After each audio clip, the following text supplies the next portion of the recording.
今回、この動画でお話しすることを試しに練習場でやってみてください。もしかすると、驚くほど飛距離が出て、そして綺麗なスイングできるかもしれません。試していただきたいスイングイメージお話していきます。それは体、腕、そしてヘッドで綺麗な三角形をイメージして球を打つことです。テイクバックを引いて下半身でダウンに入ったこの瞬間、体と腕、三角形を作り、後方から見てヘッドが肩のあたり、ここに来るようにイメージします。トップから下半身で切り返す。この位置に切り返しでスッと脱力して入ることができれば、そのまま左に回転しながら曲がっていた右肘を伸ばすだけで美しいスイングで、そして大きな飛距離を生むことができます。トップダウンでこの位置、ここから左に回転しながら右肘を伸ばしていく。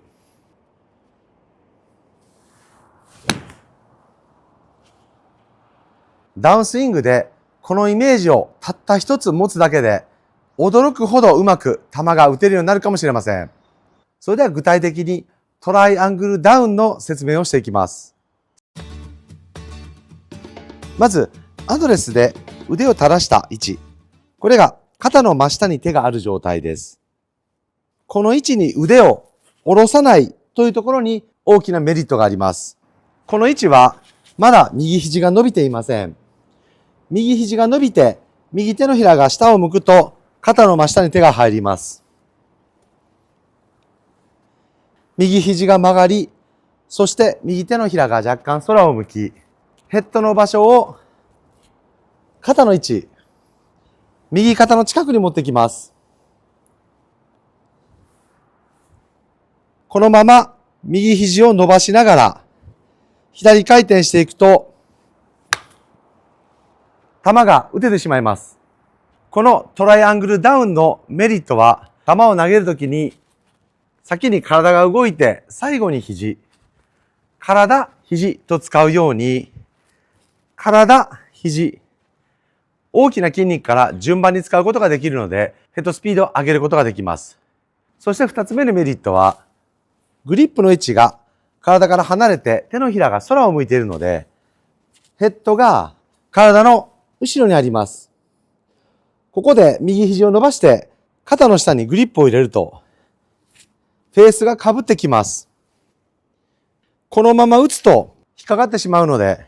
アウトに振り抜くとか体を止めて手をこねるとか、本来であればこの位置から思いっきり左に振り抜いて叩いてしまえば球が打てるのに、思いっきりよく球を打つと失敗するので、インパクトからフォローにかけて手加減する必要があります。なのでまずはちょっと騙されたと思って、このイメージで練習してみてください。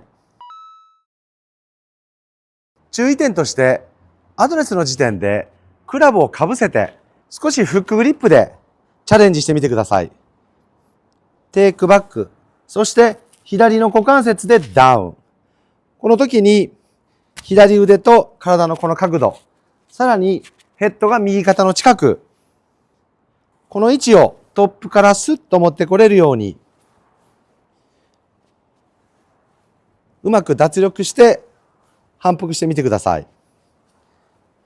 ここまでのお話を聞いて、ダウンでグリップがすごく体から遠い選手もいれば、体に近い選手もいます。これを映像で見て全員そうなってないだろうと思う方あると思いますが、これは二次元で撮影した勘違いがあるかもしれません。例えば、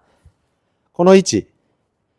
後ろから見ると、左腕がかなり体から離れていますが、ちょっと体の向きを戻すと、肩の下に手があるように見えます。例えばここだとすごく体の近く、肩の下に手があるように見えますが、体が開けばこの位置、切り返した時の肩の開くタイミング、打ちたい球筋によって、もしかすると体と腕のこの綺麗な三角形が確認できないかもしれませんが、自分の体に対して腕の位置はこの位置に降りてきているはずです。ここなのか、ここなのか、これ位置は同じです。なのでまずは思い切ってこの三角形の形をイメージして、そこから右肘を伸ばしながら左回転して球を打ってみてください。映像で見ると思い切りやってもあんまりやってないように見えるかもしれません。下ろして左に振り抜く。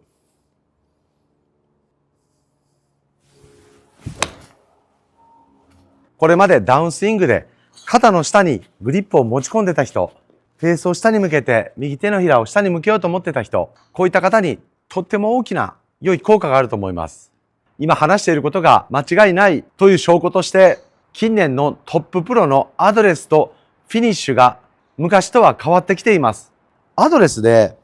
どちらかというと、こういう感じ、若干ハンドアップ目の構え、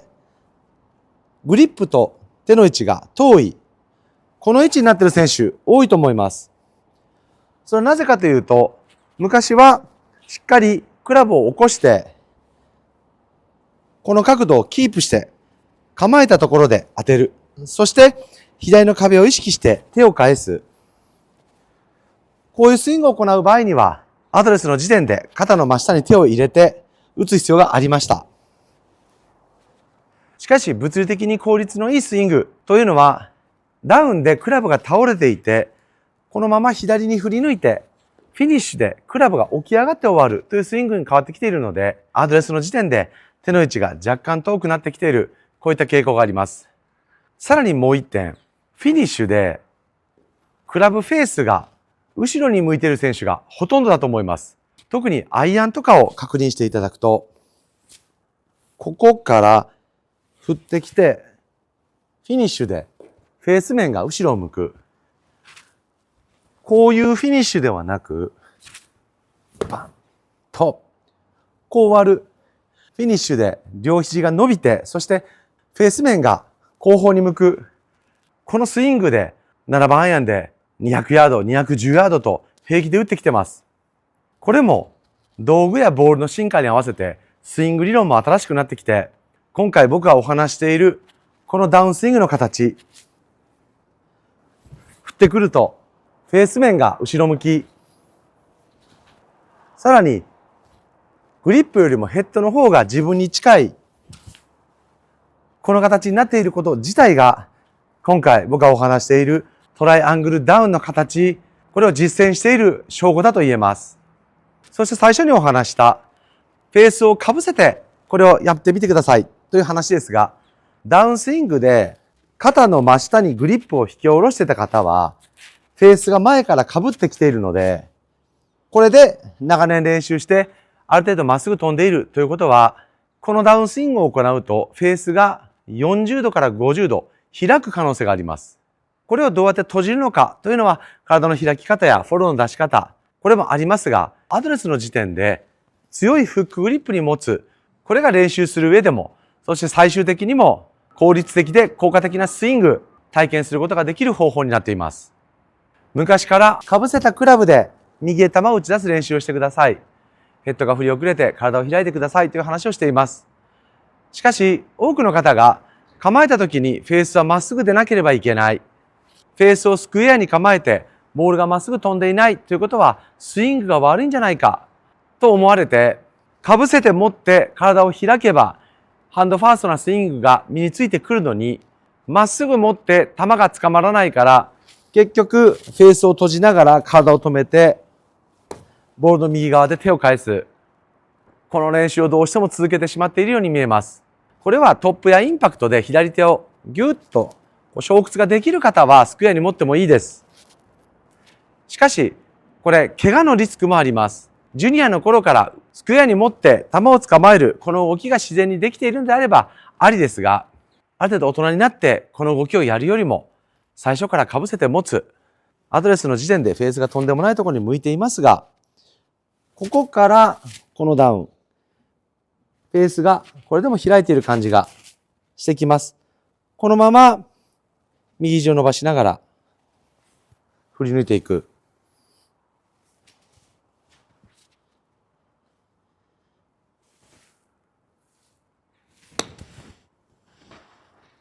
まっすぐ綺麗に球が打ててきます。これまでの常識、こうだと思ってたものが全く変わってくるかもしれません。決して難しくないので、ぜひやってみてください。そしてここからは、チャゴル TV 公式アプリ、会員の方に、今回のお話、またちょっと深掘りしてお伝えしたいと思います。よければそちらもご利用ください。最後までご視聴ありがとうございました。さあ、最後の TV 集まるよ。明日をごべてませとけ。何年代と気にしない。な